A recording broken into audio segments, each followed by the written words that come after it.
મારામાં તાકાત છે, મામાનું ઘર વેચીને પણ પૈસા અપાઈશ. હેલિકોપ્ટર લેવાનું પણ વિચારી રહ્યો છું. બતાવે છે કે ઘણા લોકો કે ભાઈ ફોર્ચ્યુનર લઈને ફરે છે. મારી પાસે ફોર્ચ્યુનર એકલી નથી, મારી પાસે ઇનોવા પણ છે.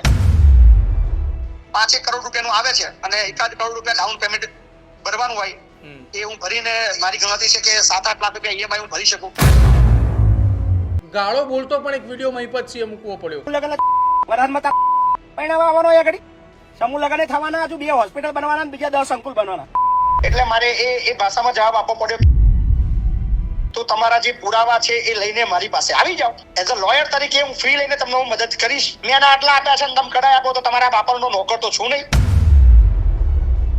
અચ્છા, હવે હું જે તમને સવાલો પૂછું છું, આ મહિપતસિંહ ફાઉન્ડેશનની સાથે જોડાયેલા છે અને એની સાથે સાથે એ તમારી પર્સનલ લાઈફ સાથે પણ જોડાયેલા છે. એટલા માટે સવાલો કરી રહ્યા છીએ કે દિલીપ મામાની ઉપર આરોપો લાગે છે અને જવાબો આપવા માટે દિલીપ મામાએ તો જે કંઈ પણ જવાબ આપવાના છે, જે વાત છે એ પોતાની રજૂ કરશે, પરંતુ સાથે સાથે મહિપતસિંહ અને મહિપતસિંહ ફાઉન્ડેશન ઉપર આરોપ લાગે છે. એટલા માટે તમે ખુલાસાઓ કરી રહ્યા છો. ગાડીઓ લઈને સમાજ સેવકો ફરે, ફોર્ચ્યુનરથી લઈને મોંઘી દાટ ગાડીઓ, કિંમતની વાત કરીએ તો 35 લાખ, 40 લાખ, 45 લાખની ગાડીઓ લઈને ફરવું. તો આ બધી ગાડીઓ લઈને ફરવા પાછળ એ ડીઝલ પણ એટલો ખર્ચો થાય, ગાડીઓ લઈને જાઓ એટલે ડ્રાઈવર પણ સાથે હોય. તો આ બધા એ રૂપિયા મહિપતસિંહ ફાઉન્ડેશનની અંદરથી વપરાય છે કે મહિપતસિંહના પોતાના ખીચામાંથી વપરાય છે? પહેલા તો અધૂરી માહિતી છે બધા માટે. બધા બોલતા હોય છે કે ઘણા લોકો કે ભાઈ ફોર્ચ્યુનર લઈને ફરે છે. મારી પાસે ફોર્ચ્યુનર એકલી નથી, મારી પાસે ઇનોવા પણ છે. ફોર્ચ્યુનર લગભગ 48 લાખની છે અને ઇનોવા લગભગ 36 લાખની છે.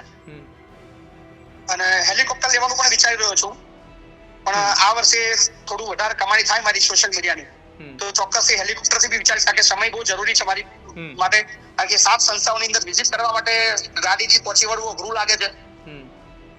ફોર્ચ્યુનર ને ઇનોવા એટલા માટે કે મહિપતસિંહ 90 લાખ રૂપિયા, 80 થી 90 લાખ રૂપિયા દર વર્ષે ફેસબુકમાંથી આવક લે છે. બકાયદા અમેરિકામાં ટેક્સ કપાઈને મહિપતસિંહના ખાતામાં વ્હાઇટ આવે છે. બરાબર?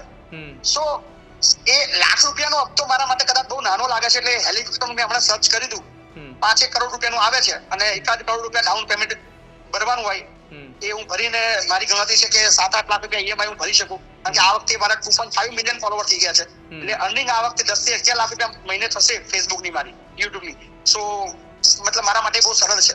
સો ફોર્ચ્યુનરની હજુ હેલિકોપ્ટર આવવાનું છે. 5 કરોડનું હેલિકોપ્ટરની પાછળ બીજા 5 કરોડ મેન્ટેનન્સમાં પણ જાય, એની મૂકવા માટેની જગ્યા, એનો પાયલોટ, આ બધું જ વ્યવસ્થા મહિપતસિંહ કરી શકશે. તેવડ હોય એ બધું લઈ શકે.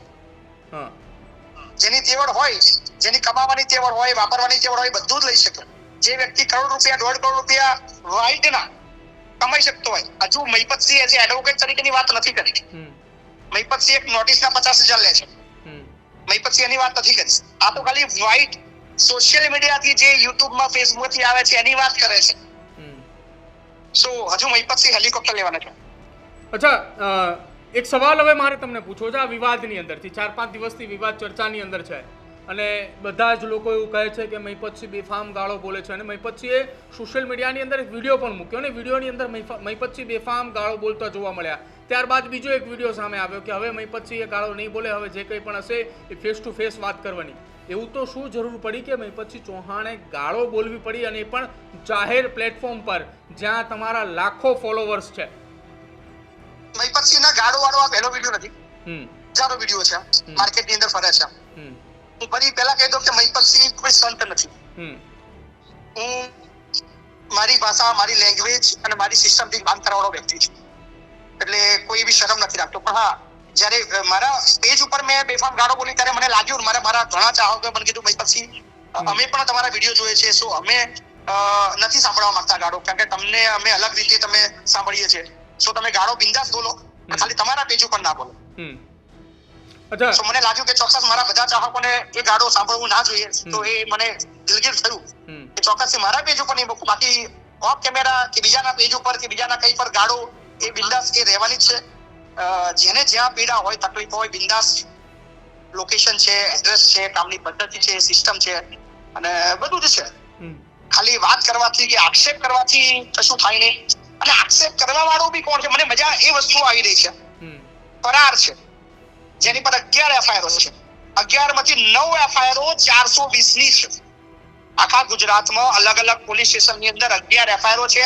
બધી જ એફઆઈઆર 420 ની છે, ઠગાઈની છે. અને એ સિવાય 77 થી વધારે 138 ના ચેક બાઉન્સના કેસીસ એની પર ચાલી રહ્યા છે. એ ઘરે રહી શકતો નથી એ આક્ષેપ કરે છે.